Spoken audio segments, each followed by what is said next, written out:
வாங்க ஒரு சிம்பிளான விஷயத்த பார்க்கலாம். வணக்கம். இன்னைக்கு நாம ஆப்ஷன் ட்ரேடிங்ல ஒரு ரொம்ப ரொம்ப முக்கியமான விஷயத்த பத்தி பார்க்க போறோம். அதுதான் இந்த மணி, அதாவது ஐடிஎம் ஆப்ஷன்ஸோட உண்மையான பவர். நிறைய பேரு ஏன் விலை கம்மியா இருக்குதுன்னு மலிவான ஆப்ஷனுக்கு போயிடுறாங்க. ஆனா ஸ்மார்ட்டான ட்ரேடர்ஸ் ஏன் ஐடிஎம் தான் பெஸ்ட்னு சொல்றாங்க? வாங்க அத பத்தி தெளிவா பார்க்கலாம். உங்கள பல பேருக்கு இது நடந்திருக்கும் இல்லையா? நீங்க கரெக்டா கணிச்சிருப்பீங்க நிஃப்டி மேல போகும்னு. ஆனா நீங்க வாங்கின அந்த ₹5 ₹10 ஆப்ஷன் லாபத்தை கொடுக்காம கடைசில 0 ஆயிருக்கும். ஏன் இப்படி நடக்குதுன்னு என்னைக்காவது யோசிச்சு பார்த்திருக்கீங்களா? இதுக்கு பேரு தாங்க மலிவு விலை ஆப்ஷன் பொறி, அதாவது சீப் ஆப்ஷன் ட்ராப். நிறைய புது ட்ரேடர்ஸ் இதுல தான் மாட்டிப்பாங்க. ஆனா கவலையப்படாதீங்க, இந்த செஷன் முடியறதுக்குள்ள இந்த பொறியிலிருந்து எப்படி தப்பிக்கிறதுன்னு உங்களுக்கு கிறிஸ்டல் கிளியரா புரிஞ்சிரும். சரி, வாங்க விஷயத்துக்குள்ள போலாம். முதல்ல இந்த மணினா என்ன, அதாவது ஐடிஎம்னா என்னன்னு ஒரு சூப்பரான உதாரணத்தோடு புரிஞ்சுக்கலாம். இதுக்கு பேரு தங்க டோக்கன் அனாலஜி. சும்மா கற்பனை பண்ணி பாருங்க. ஒரு கடையில தங்கத்தோட விலை ₹5000. இப்போ நான் உங்ககிட்ட ஒரு கூப்பன் தரேன். அதை வச்சு நீங்க அதே தங்கத்தை ₹4000 வாங்கிக்கலாம். அப்போ அந்த கூப்பனோட மதிப்பு என்ன? அதுக்குள்ளே ₹1000 லாபம் ஒளிஞ்சிருக்கு. சரிதானே? அது வெறும் பேப்பர் இல்ல, அதுக்குன்னு ஒரு உண்மையான மதிப்பு இருக்கு. ஆப்ஷன் ட்ரேடிங்ல இதுதாங்க உள்ளார்ந்த மதிப்பு, இல்லனா இன்ட்ரின்சிக் வேல்யூன்னு சொல்றோம். இதுதான் ஒரு ஆப்ஷனுக்குள்ள இருக்கிற உண்மையான காசு. உதாரணத்துக்கு நிஃப்டி 23,000ல இருக்கும்போது நீங்க 22,900 கால் ஆப்ஷனை வாங்கினா அதுக்குள்ள ஏற்கனவே 100 பாயிண்ட்ஸ் உள்ளார்ந்த மதிப்பு இருக்குன்னு அர்த்தம். அப்போ ஐடிஎம் ஆப்ஷன்ஸ் மட்டும்தான் இந்த உள்ளார்ந்த மதிப்பு வச்சிருக்கும். அது ஒரு தங்க டோக்கன் மாதிரி. ஆனா ஓடிஎம், அதாவது out of the money options இருக்கே, அது ஒரு லாட்டரி டிக்கெட் மாதிரி தான்.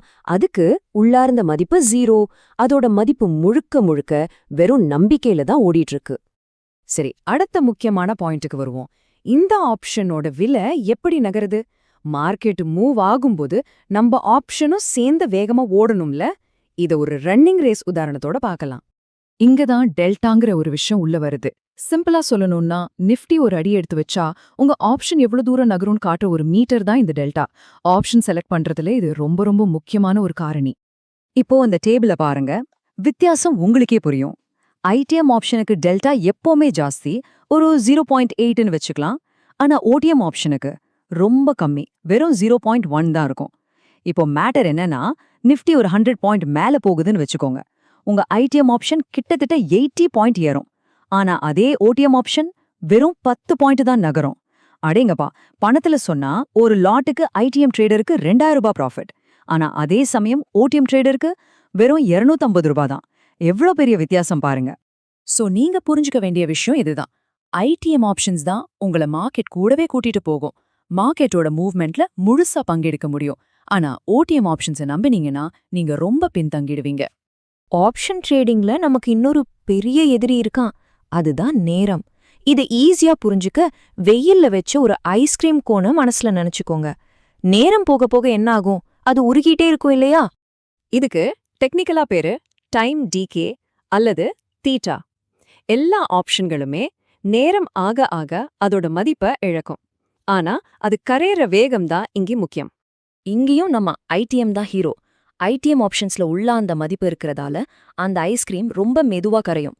ஆனா ஓடிஎம் ஆப்ஷன்ஸ், அதோட மதிப்பு முழுக்க முழுக்க நேரத்தை நம்பிதான் இருக்கு. அதனால அது ரொம்ப வேகமா உருகி 0 ஆயிடும். ஓகே, தியரியெல்லாம் போதும். இப்ப இந்த ஐடிஎம் ஆப்ஷன்ஸை எப்போ எப்படி ஸ்மார்ட்டா யூஸ் பண்றதுன்னு பிராக்டிக்கலா பார்க்கலாம் வாங்க. 3 முக்கியமான சூழ்நிலைகள் இருக்கு. ஒன்னு, மார்க்கெட் ரொம்ப மெதுவா சைட்வேஸ்ல போயிட்டு இருக்கும்போது ஓடிஎம் ஆப்ஷன்ஸ் நேரத்தால சீக்கிரமா கரைஞ்சிடும். ஆனா ஐடிஎம் அதோட டைம் டீகே கம்மியா இருக்கிறதால உங்க பணத்துக்கு ஒரு கவசம் மாதிரி இருக்கும். ரெண்டாவது, எக்ஸ்பைரி அன்னைக்கு ட்ரேட் பண்ணும்போது இது ரொம்ப யூஸ்ஃபுல். ஓடிஎம் ஈஸியா 0 ஆக வாய்ப்பு இருக்கு.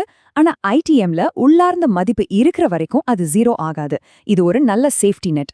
மூணாவது, மார்க்கெட்ல ஒரு பெரிய பிரேக் அவுட் நடக்கும்போது அந்த வேகமான மூமெண்ட்டை முழுசா கேப்சர் பண்ணோம்னா உங்களுக்கு அதிக டெல்டா வேணும். அது ஐடிஎம்ல தான் கிடைக்கும். அப்போதான் நீங்க பெரிய லாபம் பார்க்க முடியும். நாம இவ்ளோ நேரம் பேசின எல்லாத்தையும் ஒரே ஒரு கொள்கையில சுருக்கிடலாம். அது என்னன்னா, விலையை விட தரத்துக்கு முக்கியத்துவம் கொடுக்கறது.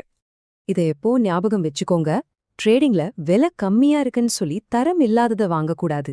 கொஞ்சம் விலை அதிகமா இருந்தாலும் பரவாயில்ல, தரமான ஐடிஎம் வாங்குறது தான் உங்க முதலீடுக்கு பாதுகாப்பு, லாபத்துக்கும் வழி.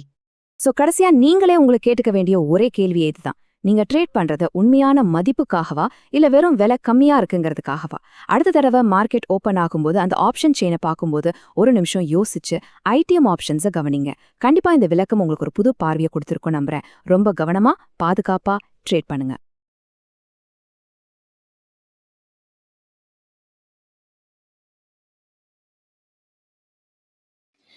இந்த வீடியோ உங்களுக்கு பிடிச்சிருந்ததுன்னா லைக் பண்ணுங்கள், ஷேர் பண்ணுங்கள், சப்ஸ்கிரைப் பண்ணுங்கள். தேங்க்யூ ஃபார் வாட்சிங்.